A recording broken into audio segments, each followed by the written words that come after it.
So students, we are starting chapter 11 mensuration with this video, and in mensuration we are going to deal with concepts of area and perimeter.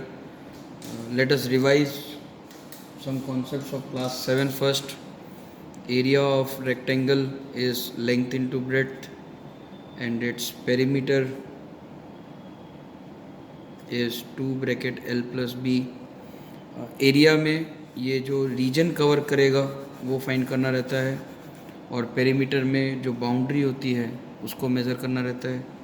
Square की अगर बात करें तो area की formula होगी side into side, जिसे ए square लिखा जाता है, और पेरीमीटर हो जाएगा 4 इंटू ए, क्योंकि चारों साइड का सिंपली प्लस ही करना है. ट्रायंगल की बात करें तो एरिया की फॉर्मूला होती है half into base into height. किसी भी एक बेस पे उसके ऑपोजिट वर्टेक्स से अगर मैं एक परपेंडिकुलर ड्रॉ करूँ तो वो हाइट हो जाता है. So half base into height. और पेरीमीटर, अगर मैं एक साइड को ए और दूसरी साइड को सी ले लूँ, एक साइड बी है तो ए प्लस बी प्लस सी उसकी पेरीमीटर हो जाएगी. सर्कल की बात करें तो एरिया ऑफ सर्कल होता है पाई आर स्क्वायर, और पेरीमीटर को सर्कमफेरेंस कहा जाता है. पेरीमीटर ऑफ सर्कल को उसकी फॉर्मूला हो जाएगी 2 पाई आर. सो ये कुछ फार्मूलाज हैं जो आपको याद रखने हैं, और इसी से हम एक्सरसाइज 11.1 स्टार्ट करते हैं. So students, let us start with exercise 11.1. And the first question it reads a square and a rectangular field with measurements as given in the figure have the same perimeter. The first question, perimeter of square is equal to perimeter of rectangle are given to us. The square has side 60 meters, and the rectangle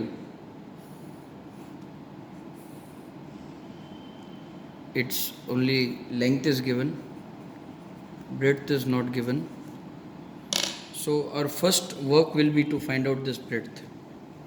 So we need 4a is equal to perimeter of rectangle is 2 into L plus P.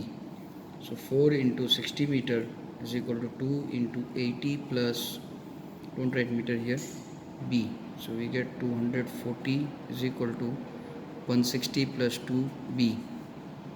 So if we send it here, we get 80 is equal to 2B, and thus B is equal to 40 meter. So this will be 40 meter. Which field has larger area? So now we need to find the area of both the fields. Area of square field is equal to a square, that is equal to 60 square, that is equal to 3600 meter square or square meter. Area of rectangular field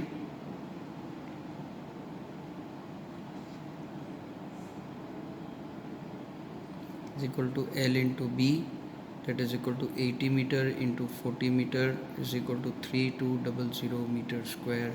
So area of square field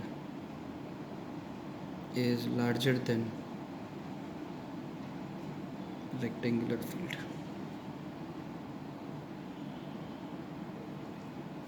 Let us start with question number 2 now.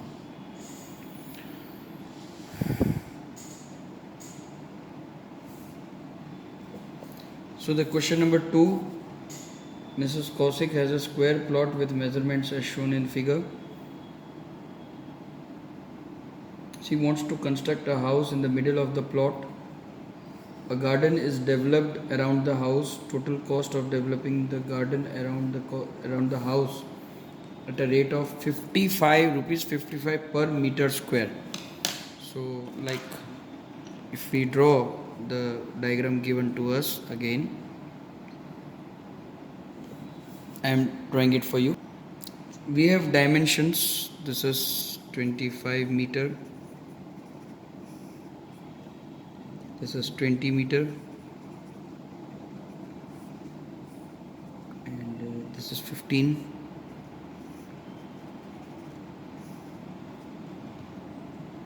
We need to find the area of this shaded region, because this shaded region Mrs. Kaushik is going to make garden. So first we'll find out the area of garden, and we will multiply the area of garden with the cost, with the rate given to us. So what can we do is we can get the area of this shaded region by subtracting the area of larger square minus area of this rectangle. So area of garden, that is the shaded region, can be found by area of rectangle minus area of larger square minus area of smaller rectangle, and that is equal to side square minus L into B. That is equal to 25 square minus 20 into 15. That is equal to 625 minus 300. That is equal to 325 meter square. Now, cost of developing garden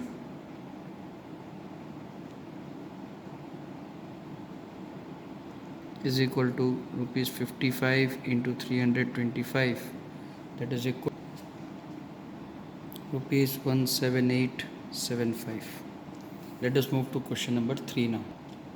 So students, question number 3, and it reads, the shape of a garden is rectangular in the middle and semicircular at the ends as shown in the diagram.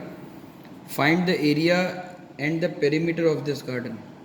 Length of rectangle. Now अब देखिए, ये पूरा यहाँ से यहाँ तक 20 है. सो और ये 7 है, तो ये तो 7 हो ही जाएगा, ये इतना. पर रेक्टेंगल का लेंथ नहीं दिया. पर आप देख सकते हो कि सेंटर से अगर, क्योंकि ये सेमी सर्कल है, तो ये रेडियस हो जाएगा, ये भी रेडियस हो जाएगा. पर 7 जो है वो डायमीटर है, तो रेडियस ऑफ सेमी सर्कल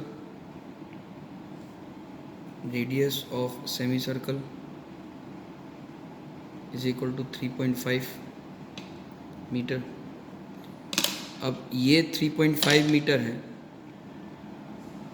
ये भी 3.5 मीटर है. तो अगर आपको लेंथ फाइंड करनी हो, जो यहाँ से यहाँ तक लेंथ है, तो लेंथ प्लस 3.5 प्लस 3.5 आपको 20 मीटर दे सकता है. By geometry of given figure,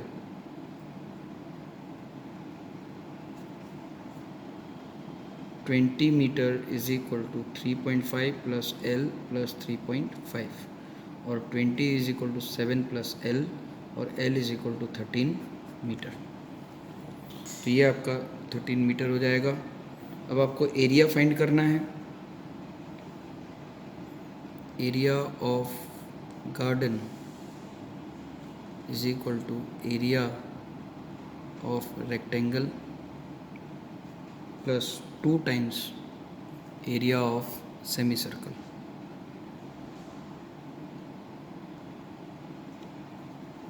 तो ये हो जाएगा L into B plus 2 into 1/2 pi r square. Circle का area pi r square, semi circle का पाई आर स्क्वायर बाई 2, पर ऐसे 2 सेमी सर्कल इसलिए 2 इंटू 1/2 पाई आर स्क्वायर. ये 2 और ये 2 कट हो जाएंगे. L 13 into breadth 7 plus 22/7 into 35/10 into 35/10. क्योंकि रेडियस 3.5 है, तो उसको हम डिवाइड बाई 10 करेंगे तो 35/10 हो जाएगा. और इसलिए 35/10 लिखा क्योंकि 3.5 में से हमें डेसिमल रिमूव कर देना है. 5 1 2 2 1 11. अब इन दोनों को मत कट कीजिए. देखिए अब मल्टीप्लिकेशन इजी हो जाएगा. सबसे पहले हम 13 इंटू 7 लिख लेते हैं. 91 प्लस 11 इंटू 35 385 होता है बाई 10, ठीक है। तो ये हो गया 91 प्लस 38.5, वो आपको देगा 129.5 मीटर स्क्वायर। तो ये हो गया एरिया गार्डन का। अब आपको फाइंड करना है पेरीमीटर। इसको हम फर्स्ट कर देते हैं, पेरीमीटर ऑफ गार्डन, और वो होगा, देखिए पेरीमीटर में हमें सिर्फ बाउंड्री लेनी रहती है, तो हम ये एल को लेंगे, इस एल को लेंगे, ये कर्व सेमी सर्कल का हाफ और ये सेमी सर्कल का हाफ लेंगे। एल प्लस 2πr/2, क्योंकि सेमी सर्कल का सर्कमफेरेंस πr, 2πr, उसका हाफ हो जाएगा 2πr/2, पर क्योंकि ऐसे दो हैं इसलिए मल्टीप्लाई बाई 2 और 2 कट, 2l प्लस 2πr। अगर हम वैल्यू सब्सटीट्यूट कर दें तो 2 × 13 प्लस 2 × 22/7 × 35/10, 5 ज़ा 5 1 ज़ा 2 ज़ा 2 और 2 cancel, 26 plus 22 that is equal to 48 metre. Students, question number 4. A flooring tile has the shape of a parallelogram whose base is 24 centimeter. एक रफ डायग्राम में मैं पैरेललोग्राम बनाता हूँ, नाम दे देते हैं ABCD। इसका बेस जो है वो है 24 सेंटीमीटर और उसकी कॉरेस्पॉन्डिंग हाइट दी हुई है 10 centimetre. How many such tiles are required to cover a floor of 1080 meter square? So area, total area आपको दिया हुआ है एक फ्लोर का, area of floor is equal to 1080 metre square. अब देखिए ये मीटर में है पर ये दोनों सेंटीमीटर में है, तो पहले इसे आपको कन्वर्ट करना पड़ेगा या इन दोनों को कन्वर्ट करना पड़ेगा। तो इसे कन्वर्ट करना इजी रहेगा, इसलिए इसे चेंज कर देते हैं सेंटीमीटर स्क्वायर में। तो जाएगा 10800000 सेंटीमीटर स्क्वायर मल्टीप्लाई बाई 10,000 होता है। अब एरिया ऑफ टाइल्स निकाल लेते हैं पहले। Area of floor tile, one tile, एक टाइल का एरिया निकाल लेते हैं। So base into height that is equal to 24 × 10 centimetre square that is equal to 240 centimetre square. अब मान लीजिए कि there are n tiles to cover the floor.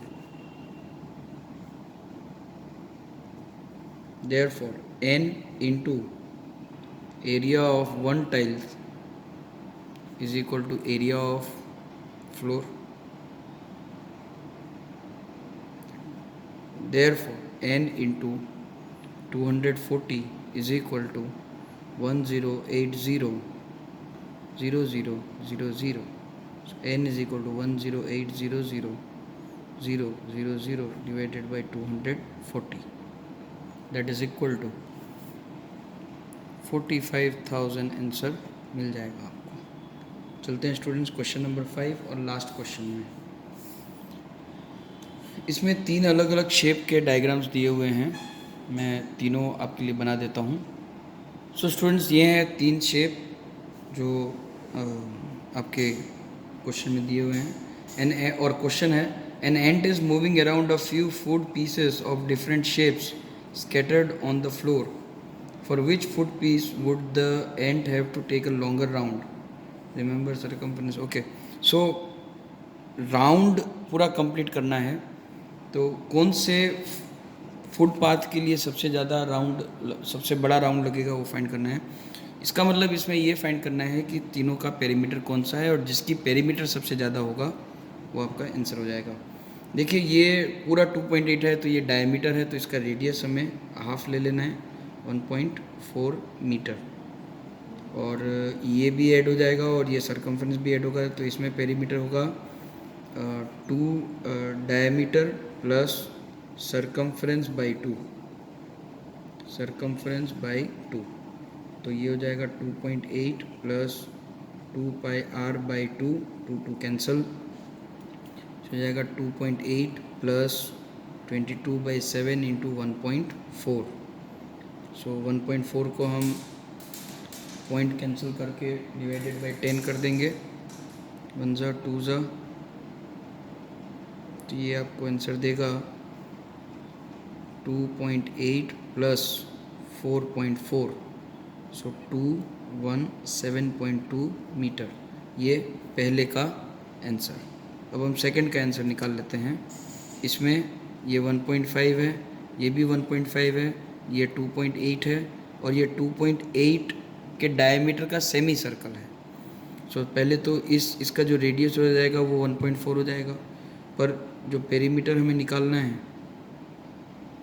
वो हो जाएगा 1.5 plus 2.8 plus 1.5 plus 2πr/2, 2 cancel, फिर 1.5 1.5 3 प्लस 2.5 5.8 प्लस πr, और πr की वैल्यू आपको मिली है 4.4, तो ये हो जाएगा 21910.2 मीटर। अब थर्ड स्ट्रक्चर देख लेते हैं। थर्ड में पेरीमीटर जो है वो हो जाएगा 2 plus 2 plus πr,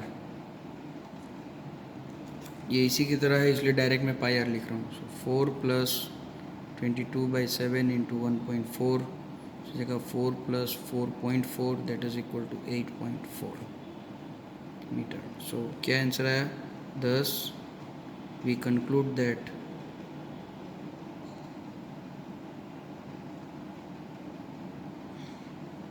path B has the larger perimeter। तो आपका आंसर क्या हो जाएगा? बी। तो इससे स्टूडेंट्स एक्सरसाइज 11.1 ख़त्म होती है। 11.2 के साथ हम नेक्स्ट वीडियो देंगे। Thank you.